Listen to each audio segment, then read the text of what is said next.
Hello friends, നമ്മുടെ ചാനലിലെ പുതിയൊരു വീഡിയോയിലേക്ക് നിങ്ങൾക്ക് എല്ലാവർക്കും സ്വാഗതം. ഞാൻ കഴിഞ്ഞ ദിവസം നൈജീരിയയിൽ നടന്ന ഒരു സംഭവഗതിയുടെ വീഡിയോ കാണാനിടയായിരുന്നു. അത് ഇപ്രകാരമായിരുന്നു: 11 വയസ്സുള്ള ഒരു ആൺകുട്ടി തൻ്റെ അമ്മയുടെ ജന്മദിനത്തിൽ ആത്മഹത്യ ചെയ്തുവെന്ന്. അവൻ്റെ ആത്മഹത്യാക്കുറിപ്പിൽ അതിനുള്ള കാരണങ്ങളൊക്കെ വ്യക്തമാണ്. അവൻ ഇങ്ങനെയാണ് എഴുതിയിരുന്നത്: അമ്മ എന്നോട് പലപ്പോഴും പറയുമായിരുന്നല്ലോ, ഞാൻ ജനിച്ച ശേഷമാണ് അമ്മയുടെ ജീവിതത്തിൽ നിന്ന് സന്തോഷം പൂർണ്ണമായി നഷ്ടമായതെന്നും, ഞാൻ ജനിച്ച ശേഷമാണ് അച്ഛൻ നമ്മളെ വിട്ടിട്ട് പോയതെന്നും, എന്നെ അമ്മ ഒരിക്കൽ പോലും സന്തോഷത്തോടെ നോക്കിയിട്ടില്ല എന്നുമൊക്കെ. ഇതെല്ലാം കേട്ട് കഴിഞ്ഞപ്പോൾ പലപ്പോഴും ഞാൻ ചിന്തിക്കാറുണ്ടായിരുന്നു, അമ്മയ്ക്ക് തരാൻ പറ്റുന്ന ഏറ്റവും വലിയ സമ്മാനമാണ് ഞാൻ അമ്മയുടെ ജീവിതത്തിൽ നിന്ന് പോവുക എന്നുള്ളത്. ഇനിമേൽ അമ്മ സന്തോഷത്തോടെയും സമാധാനത്തോടെയും ജീവിക്കണമെന്ന് ഞാൻ ആഗ്രഹിക്കുന്നു. ഇത്രയായിരുന്നു ആ ഒരു ആത്മഹത്യാക്കുറിപ്പിൻ്റെ കണ്ടൻറ്റ്. ശരിക്കും കുഞ്ഞുങ്ങളും അതുപോലെ കൗമാരക്കാരും കടന്നു വന്ന പല പ്രശ്നങ്ങളും അഡ്രസ്സ് ചെയ്യപ്പെടാതെ പോകാറുണ്ട്. അപ്പം മുതിർന്നവരെ സംബന്ധിച്ച് ഇതൊക്കെ വലിയ കാര്യമല്ല, ഇതൊക്കെ സാധാരണ രീതിയിൽ എല്ലാവരുടെയും ജീവിതത്തിൽ നടക്കുന്നതാണെന്നൊക്കെ പറഞ്ഞ് ക്യാഷ്വലായിട്ട് കളയാറുണ്ട്. എന്നാൽ നമ്മൾ ഈ റീസെൻ്റ് ആയിട്ടുള്ള കണക്കുകൾ നോക്കുകയാണെങ്കിൽ കുട്ടികളുടെയും കൗമാരക്കാരുടെയൊക്കെ ഇടയിലുള്ള ആത്മഹത്യ വളരെയധികം കൂടുന്നതായിട്ട് കാണാൻ സാധിക്കും. അതിനർത്ഥം അവരുടെ മാനസിക പ്രശ്നങ്ങളൊക്കെ വളരെ സീരിയസ് ആയിട്ട് എടുക്കേണ്ട ആവശ്യകതയുണ്ടെന്നാണ്. പല കാരണങ്ങൾ ഇവരെ ആത്മഹത്യയിലേക്ക് നയിക്കാം. ഇതൊക്കെ നമുക്ക് ഏതൊക്കെയാണെന്നൊന്ന് ചെറുതായിട്ടൊന്ന് ഡിസ്കസ് ചെയ്ത് പോകാം. ഒരു പക്ഷേ വീട്ടിൽ നിന്ന് കിട്ടേണ്ട സ്നേഹവും പരിഗണനയും അംഗീകാരത്തിനൊക്കെ പകരം പലപ്പോഴും കുറ്റപ്പെടുത്തലുകളും വഴക്കുകളൊക്കെ കേൾക്കുമ്പം ഇനി എന്തിനാ ഞാൻ ജീവിക്കുന്നുള്ള ചിന്തയിലേക്ക് ഒരു പക്ഷേ ഇങ്ങനെയുള്ള കുട്ടികളും അല്ലെങ്കിൽ കൗമാരക്കാരും എത്തപ്പെടാം.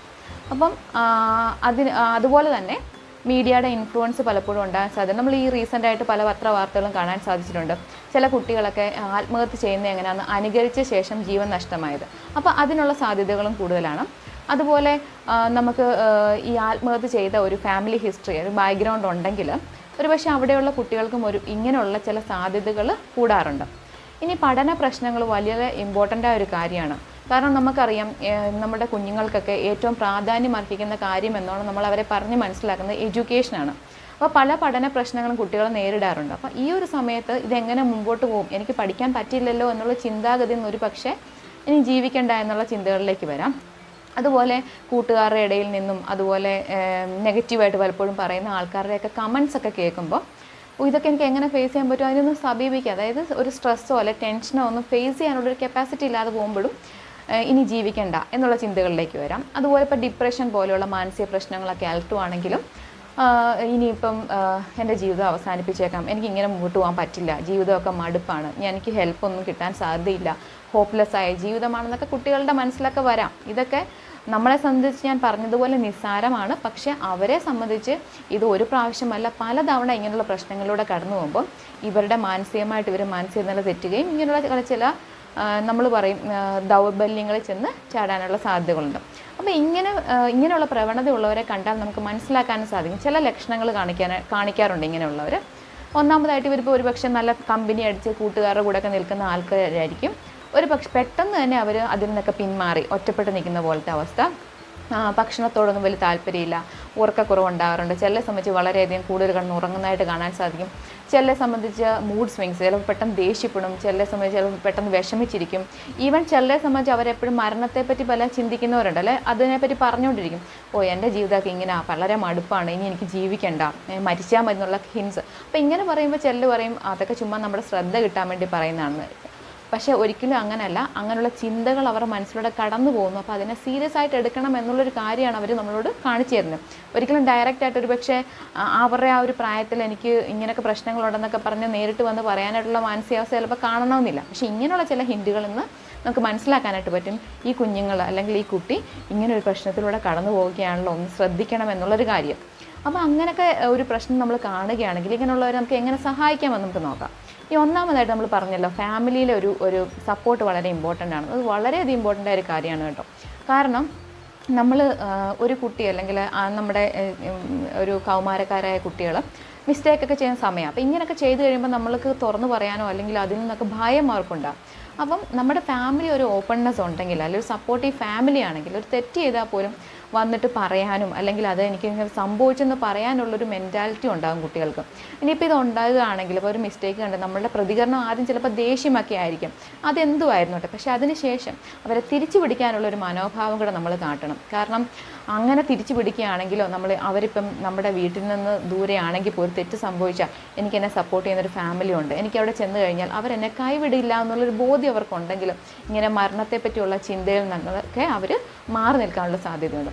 പിന്നെ അതുപോലെ ചിലപ്പം ചില സമയത്ത് ഇങ്ങനെയുള്ള കുട്ടികളൊക്കെ ചിലപ്പോൾ ഡിസിഷൻ മേക്കിങ്ങിൽ അവർ പല ചോയ്സസ് അവരുടെ മുമ്പ് വരുമ്പോൾ ഇനി എന്ത് ചെയ്യണം അല്ലെങ്കിൽ ഏത് കാര്യം ഞാൻ തിരഞ്ഞെടുക്കണം എന്നുള്ളൊരു കൺഫ്യൂഷൻ വരുമ്പോൾ ഒരു പക്ഷേ ഇതുപോലും എനിക്ക് ചെയ്യാൻ പറ്റുന്നില്ല, പിന്നെ ഞാൻ എന്തിനാണ് ജീവിക്കുന്നത്. അതായത് വളരെ എന്താ പറഞ്ഞത്, സെൻസിറ്റീവായ മൈൻഡാണ് അവരുടെ. അപ്പോൾ അവരങ്ങനെയൊക്കെ ചിന്തിച്ചു പോകും. അപ്പോൾ അങ്ങനെയുള്ള സാഹചര്യത്തിൽ അവർ മുമ്പിൽ ഓപ്ഷൻസും ചോയ്സസൊക്കെ ഇട്ട് കൊടുക്കുക. ഇന്നൊരു കാര്യം നിങ്ങൾക്ക് ചെയ്യാൻ പറ്റുമോ എന്ന് നോക്കുക എന്ന് പറഞ്ഞ് ചോയ്സസ് ഇട്ട് കൊടുക്കുകയാണെങ്കിൽ അവർക്ക് ഒരു ഓപ്ഷൻ കിട്ടും, അവർക്ക് അങ്ങനെ ഒരു ഫ്രീഡം കിട്ടും സെലക്ട് ചെയ്യാനുള്ള. അപ്പോൾ അതും നമ്മൾ ചെയ്തു കൊടുക്കുകയാണെങ്കിൽ അവർക്ക് നല്ലതായിട്ട് അങ്ങനെയുള്ള കാര്യങ്ങളോട് പ്രതികരിക്കാൻ പറ്റും. അതുപോലെ മോട്ടിവേഷൻ, എൻകറേജ്മെൻറ്റ്, ചിലപ്പോൾ അവരുമായിട്ടൊന്ന് ഔട്ടിങ്ങിന് പോവുകയാണെങ്കിൽ അല്ലെങ്കിൽ അവർക്കൊന്ന് അവരോട് ഇൻട്രസ്റ്റ് ആയിട്ടുള്ള കാര്യങ്ങളെപ്പറ്റി സംസാരിക്കാനൊക്കെ ഉള്ളൊരു മനസ്സ് കാണിക്കാം.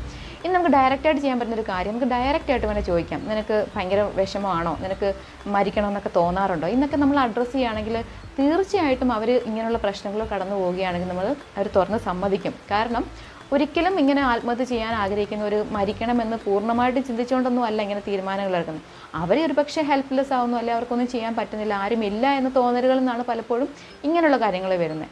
അപ്പം ഇങ്ങനെ ചോദിക്കാനും കൂടെ നിർത്താനും ഒരാളുണ്ടെങ്കിൽ ഒരിക്കലും അവർ ആ ഒരു ചിന്തയിലേക്ക് വീണ്ടും പോകില്ല. അപ്പം നമ്മൾ അങ്ങനെ ഒരു സപ്പോർട്ട് കൊടുക്കുകയാണെങ്കിൽ വളരെ പ്രയോജനകരമായിരിക്കും. പിന്നെ ചെയ്യേണ്ട ഏറ്റവും വലിയൊരു കാര്യമാണ് ഈ പഠനം എന്നാണ് കുഞ്ഞുങ്ങൾ ചെറുപ്പം തൊട്ടേ കേട്ടുവരുന്നത്. അപ്പോൾ അതിൻ്റെ കൂടെ തന്നെ എക്സ്ട്രാ കരിക്കുലർ ആക്ടിവിറ്റീസിൽ ഇൻവോൾവ് ചെയ്യിപ്പിക്കുക. കാരണം പലപ്പോഴും പഠനമല്ലാതെ ഒന്നും ചെയ്യാനില്ല. അപ്പോൾ പഠനത്തിലുള്ള പ്രശ്നങ്ങൾ വരുമ്പോൾ വളരെയധികം പ്രഷർ വരും. ആ സമയത്ത് ഇപ്പം പലതരത്തിലുള്ള ഹോബീസ് ഡെവലപ്പ് ചെയ്യുക, വരയ്ക്കാനുള്ള ഹോബീസ്, അതുപോലെ തന്നെ പാട്ട് പാടാൻ, എഴുതാൻ, അതുപോലെ സൈക്ലിങ്, അതുപോലെ എക്സ്ട്രാ കരിക്കുലർ ആക്ടിവിറ്റീസ് എന്ന് പറയുമ്പോൾ നിങ്ങൾക്ക് മനസ്സിലാവും. അങ്ങനെയുള്ള പല ആക്ടിവിറ്റീസിൽ അവരെ ഇൻവോൾവ് ചെയ്യിപ്പിക്കുകയാണെങ്കിൽ അവർക്ക് ചുമ്മാ ഇരുന്ന് അല്ലെങ്കിൽ വെറുതെ സമയം കണ്ടെത്തി ഇങ്ങനെ ചിന്തിച്ച് മൈൻഡിനെ ഇങ്ങനെ നെഗറ്റീവ് തോട്ട്സ് കൊണ്ട് നിറയ്ക്കാനൊരു സമയം കിട്ടാതെ പോവുകയും അവർ ബിസി ആവുകയും ചെയ്യുന്നു. അതിനുവേണ്ടി നമുക്ക് ചെയ്യാൻ പറ്റുന്ന, കുട്ടികളെ സംബന്ധിച്ച് ചെയ്യാൻ പറ്റുന്നൊരു കാര്യം എന്താണെന്ന് ചോദിച്ചാൽ അവർക്ക് വേണ്ട ഒരു ടൈം ടേബിളോ അല്ലെങ്കിൽ ഒരു ഡെയിലി റുട്ടീൻ ഷെഡ്യൂൾ ഉണ്ടാക്കി കൊടുക്കുകയാണെങ്കിൽ വളരെ നല്ലതായിരിക്കും. കാരണം കുഞ്ഞുങ്ങളെ സംബന്ധിച്ച് ഇപ്പം അവരോട് കൂടി ഇരുന്ന് ഡിസ്കസ് ചെയ്തിട്ട് നമുക്ക് ഉണ്ടാക്കാം. കൗമാരക്കാരെ സംബന്ധിച്ച് അവർക്കൊരു ഓപ്ഷൻ കൊടുക്കാം, നിങ്ങളൊരെണ്ണം നിങ്ങൾക്ക് പറ്റുന്ന പോലെ നിങ്ങൾക്ക് കംഫർട്ടബിളായ രീതിയിൽ ഒരു കാര്യം ചെയ്യുക, ഒരു ടൈം ടേബിൾ ഉണ്ടാക്കുക, എന്നിട്ട് അത് ഫോളോ ചെയ്യാൻ ശ്രമിക്കുക. കാരണം അവരെ സംബന്ധിച്ച് പിന്നെ ചുമ്മാ ഇരിക്കാൻ സമയമില്ല. അപ്പോൾ അവരുടെ ആ ടൈമിനനുസരിച്ച് അവർ ഓരോ ആക്ടിവിറ്റീസിൽ ഓട്ടോമാറ്റിക്കലി ഇൻവോൾവ് ആയിക്കൊണ്ടിരിക്കും. അപ്പോൾ അങ്ങനെ നമുക്ക് അവരെ ബിസി ആക്കാനായിട്ട് സാധിക്കും. പിന്നെ വലിയൊരു കാര്യമാണ് ടോക്സിക് ആയിട്ടുള്ള ആളുകളിൽ നിന്ന്, സിറ്റുവേഷനിൽ നിന്ന് മാറി നിൽക്കാൻ ശീലിപ്പിക്കേണ്ടത്.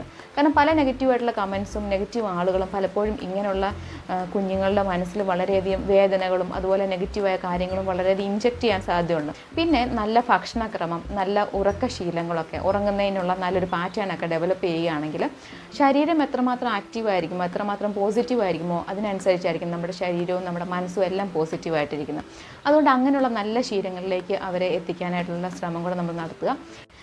ഇനി മറ്റൊരു പ്രധാനപ്പെട്ട കാര്യമാണ് ഈ കുട്ടികൾ അല്ലെ കൗമാരക്കാർ അവരുടെ ജീവിതത്തിൽ ചെയ്ത പോസിറ്റീവായ കാര്യങ്ങൾ ലിസ്റ്റ് ചെയ്യാനായിട്ട് പറയാം. അത് അവരുടെ വലിയ നേട്ടങ്ങളായിരിക്കാം, അക്കംപ്ലിഷ്മെൻ്റ് ആയിരിക്കാം. അപ്പോൾ അവയെ നമ്മൾ ലിസ്റ്റ് ഔട്ട് ചെയ്തിട്ട് അതിനെപ്പറ്റി ഡിസ്കസ് ചെയ്യാം. അപ്പോൾ ഇങ്ങനെയുള്ള കാര്യങ്ങളൊക്കെ നിങ്ങൾക്ക് ചെയ്യാൻ പറ്റിയിട്ടുണ്ടല്ലോ, അപ്പോൾ നിങ്ങൾക്ക് ഇനിയും മുമ്പോട്ട് പോകാൻ പറ്റുമല്ലോ എന്നുള്ള പോസിറ്റീവ് അഫർമേഷൻസ് കൊടുക്കുന്നത് വളരെ നല്ലതായിരിക്കും. അത് അവർക്കൊരു മോട്ടിവേഷൻ തന്നെയായിരിക്കും. പിന്നെ മറ്റൊരു കാര്യം എന്ന് പറഞ്ഞാൽ എന്തൊരു ആവശ്യമുണ്ടെങ്കിലും ഹെൽപ്പ് എടുക്കാനായിട്ട് അവരെ ശീലിപ്പിക്കണം.